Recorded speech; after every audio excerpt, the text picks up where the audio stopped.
Peace, y'all, and welcome back to my channel, Naturally T. I hope you guys are enjoying your Saturday. I am. I'm tired though. I'm getting ready to take a nap with my kitties. But before I do so, I wanted to discuss the book Medical Apartheid. So if you follow me on IG, you probably know I've been talking about this book maybe 2 or 3 other times in my stories. But I wanted to do like an official review.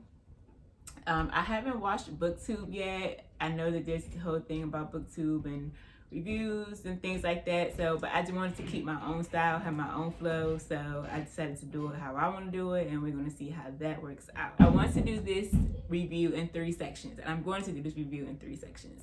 The first section is going to cover the intro and half of the first section of the book. The second video is going to cover the rest of the first section, going all the way to probably the beginning of the third section, and then the final video is going to cover the third section as well as the epilogue. This book's author is Harriet A. Washington. She has an extensive history in journalism, medicine, and editorial work. She's worked in several different facets of medicine, including technicians, toxicology, medical social work,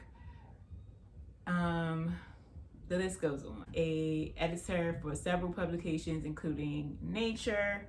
Hold for 1 second, I have my notes. Okay, so I'll read off the publications.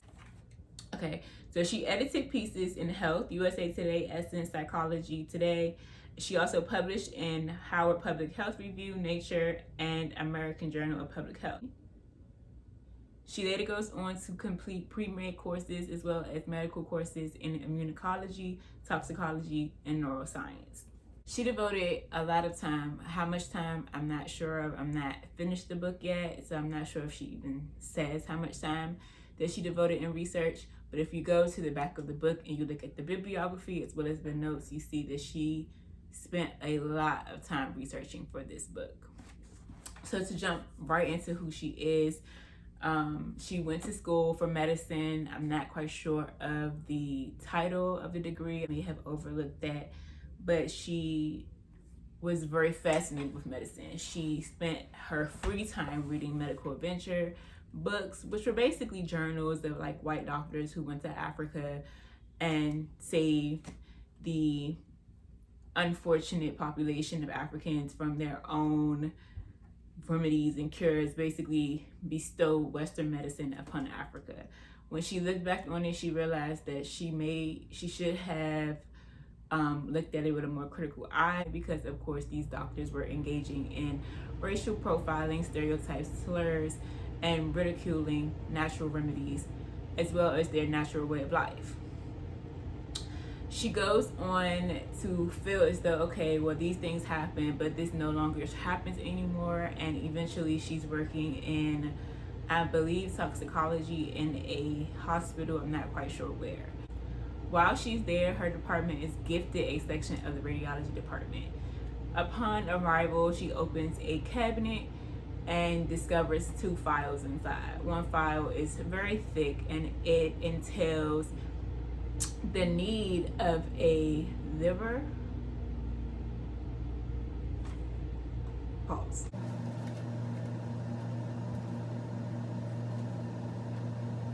She discovers 2 files. One file is of a white male who is in need of the kidney. When you open up his file, it's fairly thick and it discusses in detail his family and his desperate need of this kidney, how he's a good man, he's a businessman, etc., etc. There's another file that's similar but much thinner, and when she opens it, of course, it's an African-American man who is also in desperate need of a kidney. However, there are no details describing his family, his work, his need, his character, only several pages of him being African-American. When she looked to see the doctor that signs off on this, she realizes that she knows this doctor. She's always thought of this doctor as a very kind person. And she honestly can't believe that race would have anything to do with who gets a kidney and who doesn't. She later goes to her coworker, and her coworker says, "Why do you think that the racial disparities in this hospital only apply to work or to the jobs?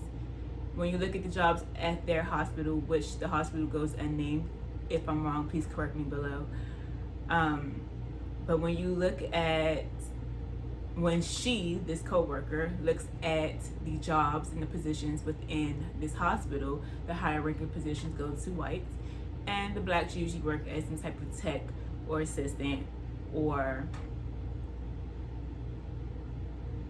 janitor. Harriet is still not completely convinced, but I guess this is when her eyes starts to open up to the fact that there are still racial disparities in medicine, and it piques her curiosity and she wants to learn more, so she starts to research, hence the inspiration behind the book Medical Apartheid.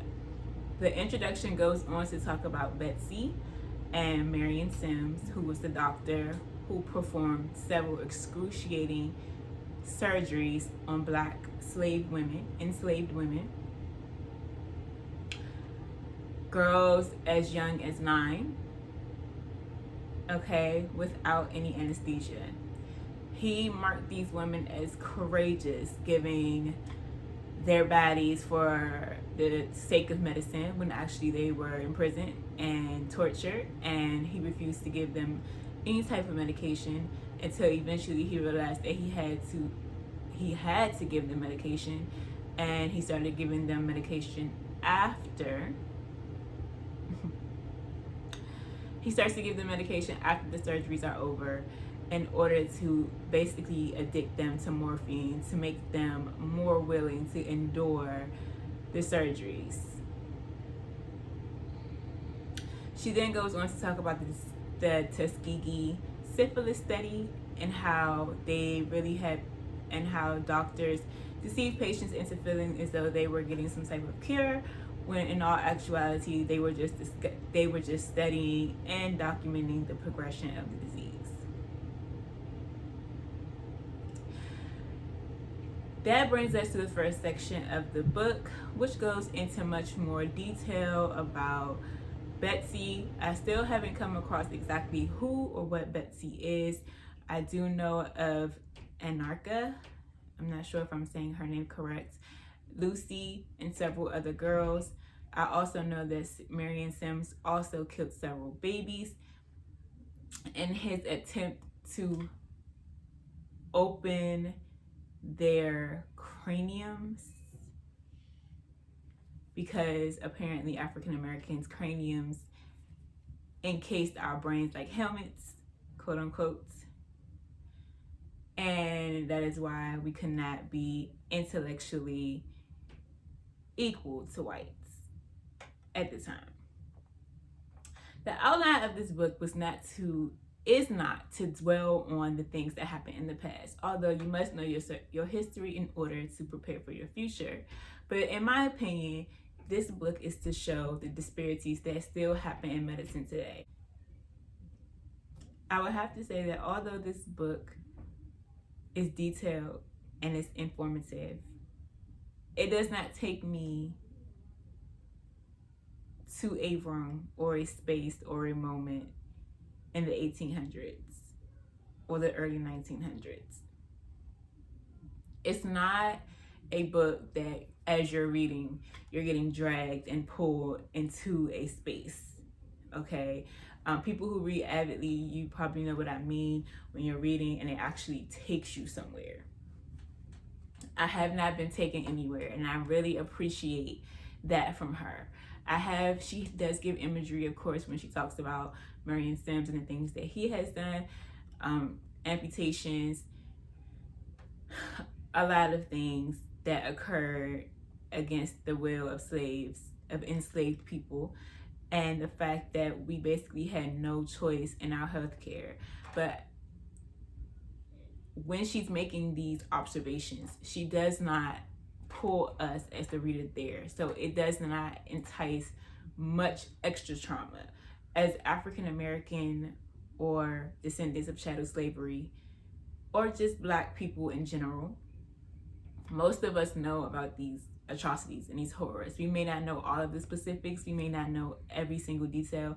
I definitely didn't know a lot of the details in this book, but I have always known that, well, most of my adult life, that you can't trust doctors, you have to double check for yourself. You cannot put your life in the hands of someone else without knowing what's going on.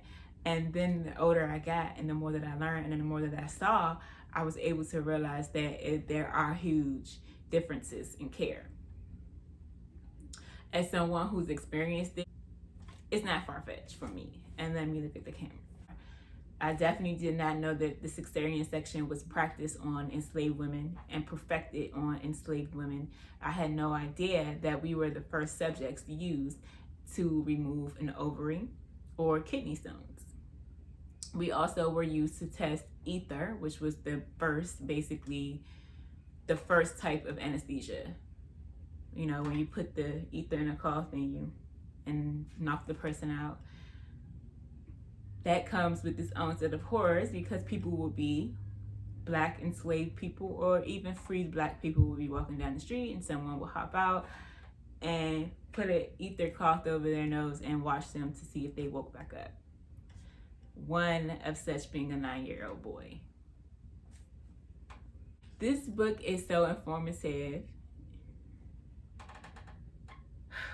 I had to step back a lot when reading this book. That's one reason why I also have not finished it. I've been taking a lot of Golden Girl breaks. Every time I feel like I'm getting a little bit overwhelmed, I stop, I turn on my Hulu, and I turn on Golden Girls to keep me here and to keep me here, okay?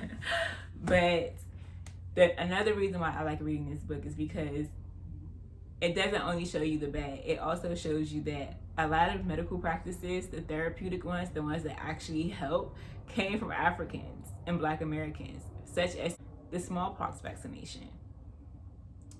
A African man, everyone, in order to avoid dying from the smallpox disease, you can take a tiny bit of the pus from an already infected person, insert a little bit into an open wound on people's skin, and they will have mild symptoms.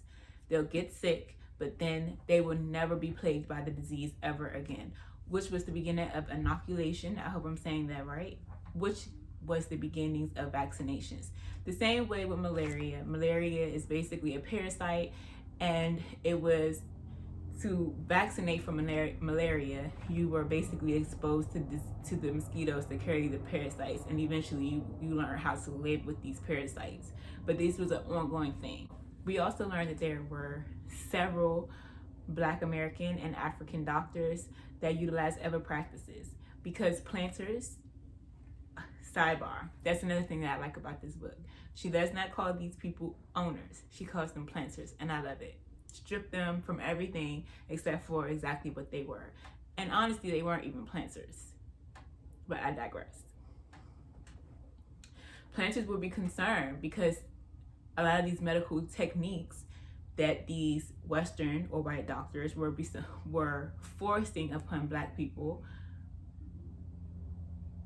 most likely made things worse or even led to the death of their so-called investment.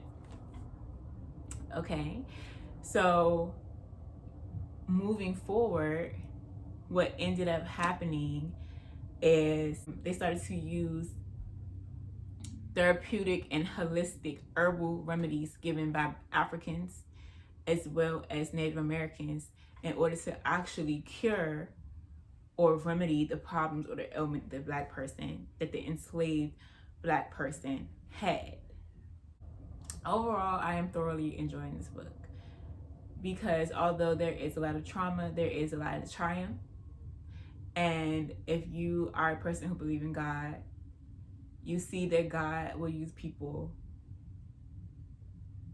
to help. In this book, and most of us already knew that Abraham Lincoln did not free the slaves because of his morality. He did it because of the Union. He wanted to keep the Union intact. In order to do that, he had to free Black people.